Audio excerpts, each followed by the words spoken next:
energy that will help, energy that will be challenging and outcome. And of course, underneath it all, I always like to take a peek. We have the Hermit card.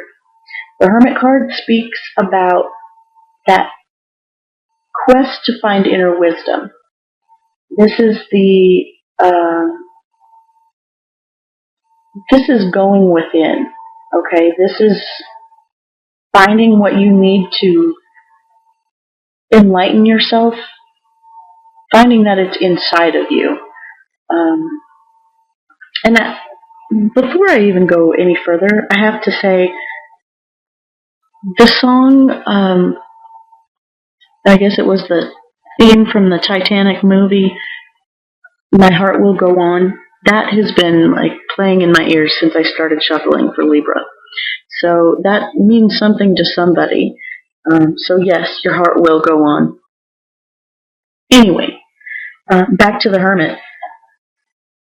This quest for knowledge, this quest for enlightenment is going to ribbon through the month of September.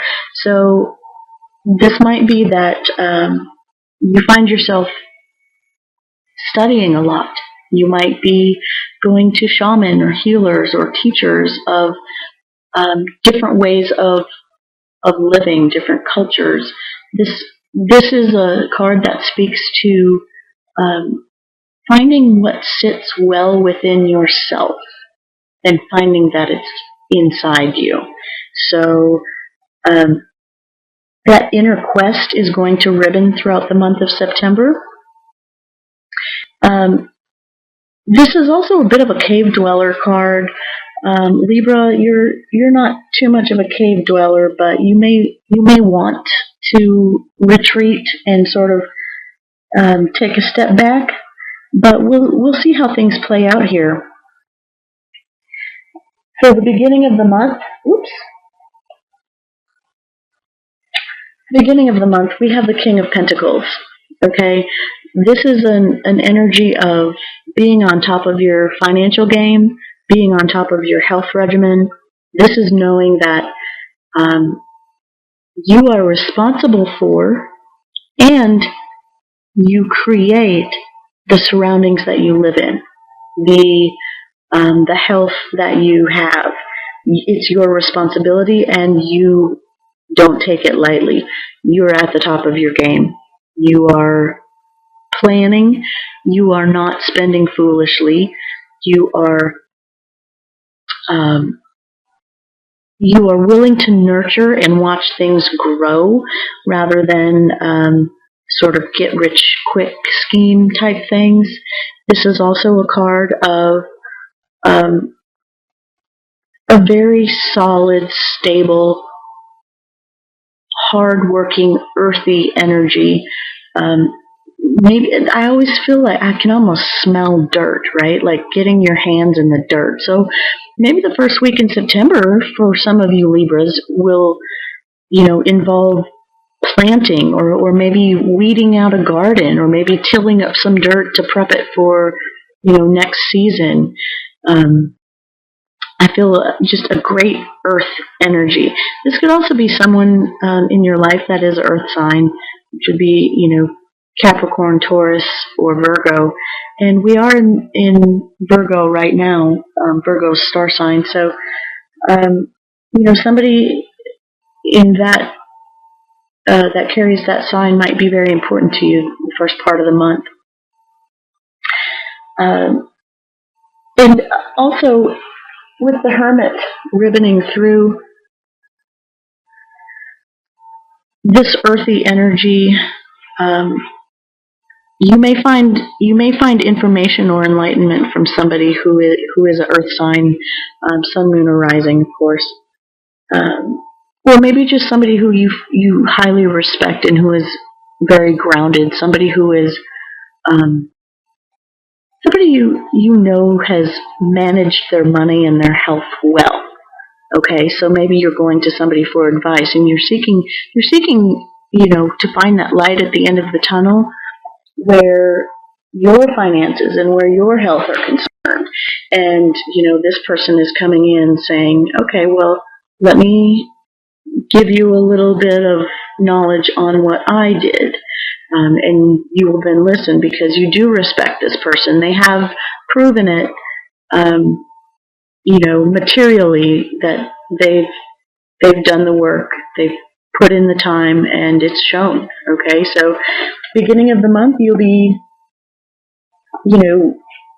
sitting high, basically, on your health and your finances.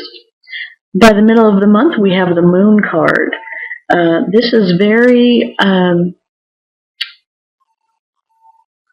very much, keep in mind, not everything that you see is what it appears to be. We are also having a Mercury retrograde until the end, I believe until the 30th of September. So use your intuition, take things with a grain of salt. These two cards are looking quite similar. Okay, so again, you may not have a lot of light to go on as far as what path you're taking, what information you use. So you may have to just really use your intuition, okay? We're also in the middle of an eclipse season. Astrology, I'm just knowledgeable enough to, really get in trouble with it. So find your favorite astrologer on YouTube and get some insight to what's happening. But the Moon card is very much speaking to maybe some confusion and some things that aren't necessarily what they seem. This could also be things coming up from the past. And this also is a card that speaks to cycles. Okay, so you might be, we have this crescent moon here. You could be coming to the beginning or end of a cycle. Okay? By mid-month, you will know what that is. Again, use your intuition. The sort of example that's usually given with the Moon card is, there's a wolf on one side and a dog on the other. And in the skim moonlight, they both just look like dogs, right? And so be careful, okay? Tread lightly. Use your intuition. You do have the light. You will be guided. But mid-month, you will be really asked to use your intuition on things, especially things that appear very profound. Okay? We don't mean just like everyday normal things. Oh, well, it looked like a bug, but it was a sunflower seed or something. You just, not something like that. Something major, or pretty big. So make sure you're using your intuition when making decisions about things too. Sometimes things are coming up from the past and they are not clear. And that could also be the messages from spirit. Communications are getting jumbled up. We do have the Mercury in retrograde. That's not going to help matters. So tread lightly where that's concerned. Use your intuition. Use common sense. That's always helpful, right? Because by the end of the month, we have a very transformative death card. This is one of my favorite cards in this deck. This is a card that speaks to an ending that just had to end. Okay, there's no getting around it. The death card ends something that needed to end, and in order to get this new beginning, everything had to be cut. Everything had to be severed from this situation, whatever it is.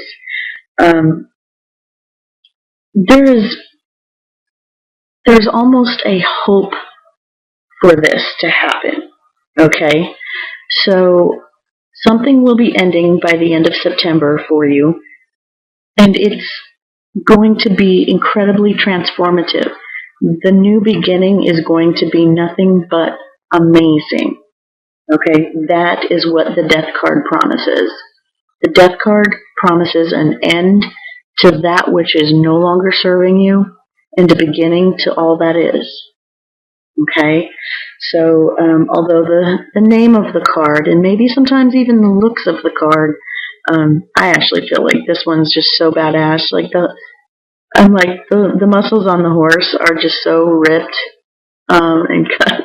So like that's greatness for me. But and anyway, I really like this card in that it's fiery and passionate, and it really doesn't leave much to the imagination. In that when it's over, right? So that's the end of the month. So we've got this hermit ribboning through to the end of the month. That enlightenment that you've been seeking may be that this is something that needed to end. Okay? Wow. Big stuff. So energy that's coming in to help you, lots of major arcana. Energy coming in to help you, we have the High Priestess. Now, this is a card that is also very much moon-like in that the High Priestess has her feet on the moon. That means she is grounded in intuition. Everything she does intuitively. The knowledge that she has is not only,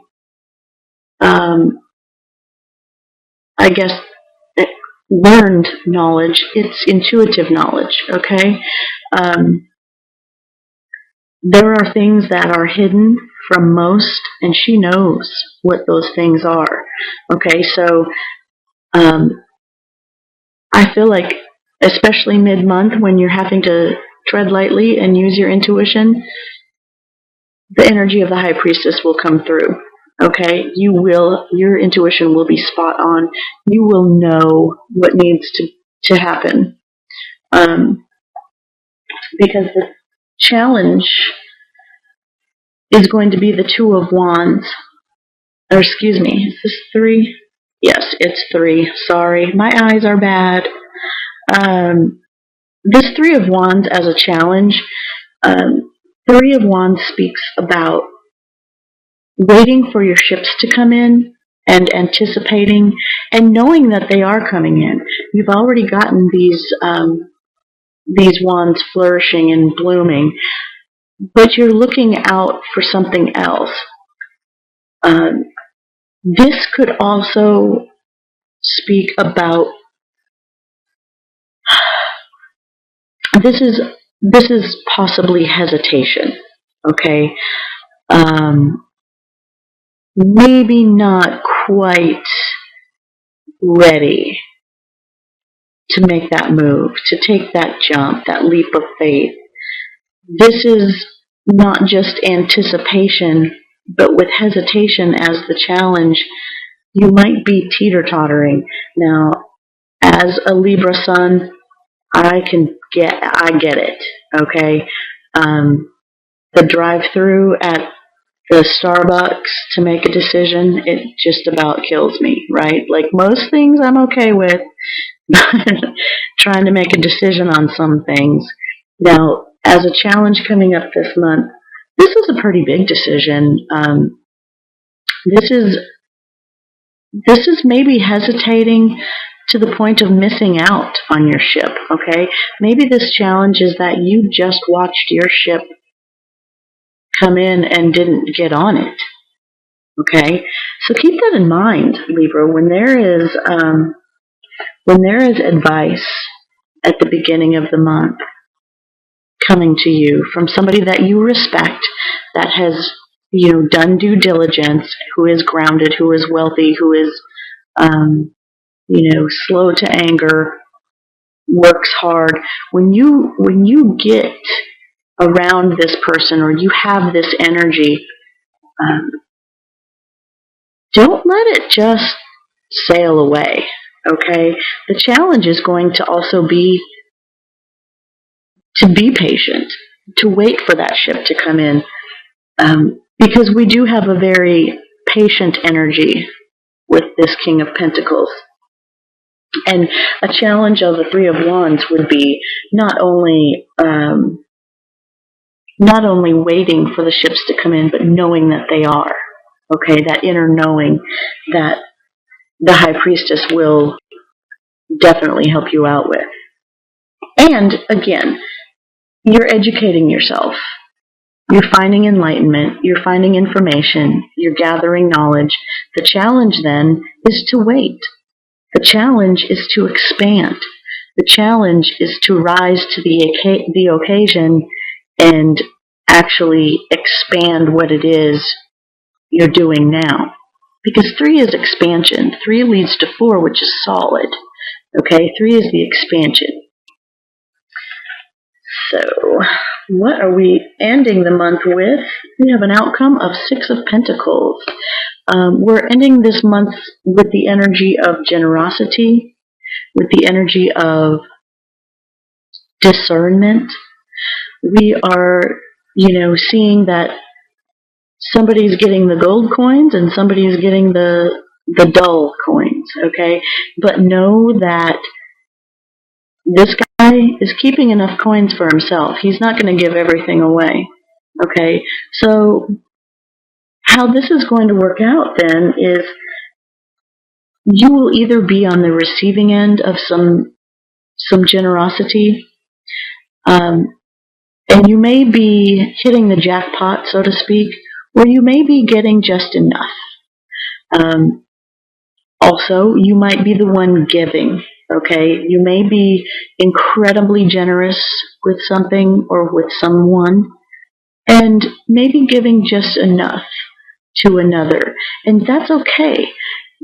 You aren't supposed to give to your own detriment, okay? The phrase giving the shirt off your back, yeah, that's great if you have another one tucked in your hip pocket, right? And I'm not saying don't be generous, but I'm saying don't give so much away that you no longer have gas money or you can't afford to pay your electric bill or, you know what I mean, right? Don't make it to the point where you've given everything away and you have nothing. So, this I've always said is the card of discernment. Decide who is getting what, if anything, because if what you have is what you need to propel yourself forward, then you don't have anything to give at that time. Sometimes the generous offering that you have to give is that of time. Sometimes it is that of knowledge. Sometimes it is that of compassion. Okay? This isn't always a monetary generosity. Sometimes this is a generosity of love and of outpouring and of support. Okay, so know that you will either be on the receiving end and or the giving end of that by the end of the month.